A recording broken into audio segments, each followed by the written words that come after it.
د هر کور مکتب د نن زده کړه د سبا ویاړ. السلام علیکم. د هر کور مکتب ګرانو زده کوونکو ستړي مسئ.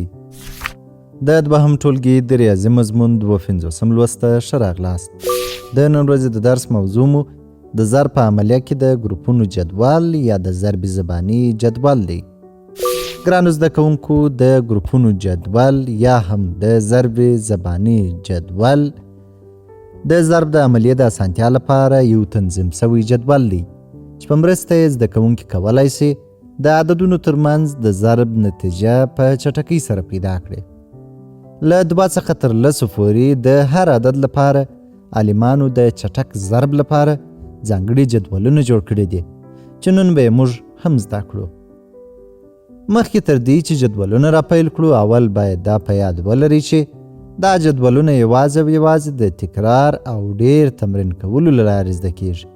او تر ټولو مهمه خبره دا ده چې که مو دا جدولونه نه وي په یاد تاسې د ضرب سوالونه نسئ حل کولی. اوس نو ښه متوجه سئ. د 2 ضرب زبانی یا د ضرب جدول را پیلوو. دلته د 2 څخه تر 10 پورې د ضرب جدول درته چمتو کړی مو دی چې حاصل یې چپ طرف ته لیکل شوی دی. راځئ چې را پیل یې کړو. د 2 جدول 1 2 هغه 2 2 2 4 3 2 6 4 2 8 5 2 10 6 2 12 9 2 14 8 2 16 9 2 18 10 2 20.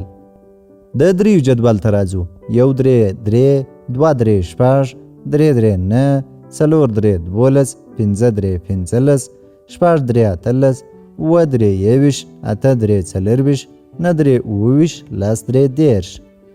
د 4 جدول ته راځو. 1 4 4 2 4 8 3 4 12 4 4 16 5 4 20 6 4 24 9 4 28 8 4 12 9 4 18 10 4 40. د 5 جدول ته راځو.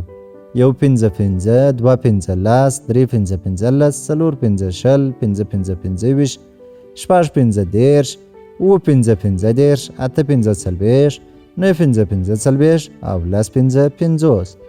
ګرانو زده کوونکو له 6 څخه تر 10 پورې مو دلته ټول د ضرب مهم جدولونه درته لیکلي دي.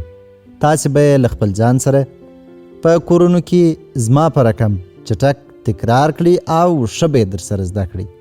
زه به یې دلته پر سکرین تاسې ته هر یو جلا جلا پرېږدم.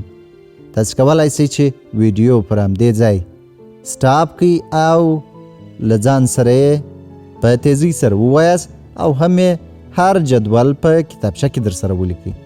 ګرانو زده کوونکو تاسې به د هر جدول له ځان سره 10 ځله په تیزۍ سره هره ورځ تکراروئ چې په ذهن کې مو پوخ او ښه مو زده سي. دا و زموږ د نن ورځې درس. په راتلونکي درس کې به د مساوي ګروپونو جوړول زده کړو. په مخه مو ښه.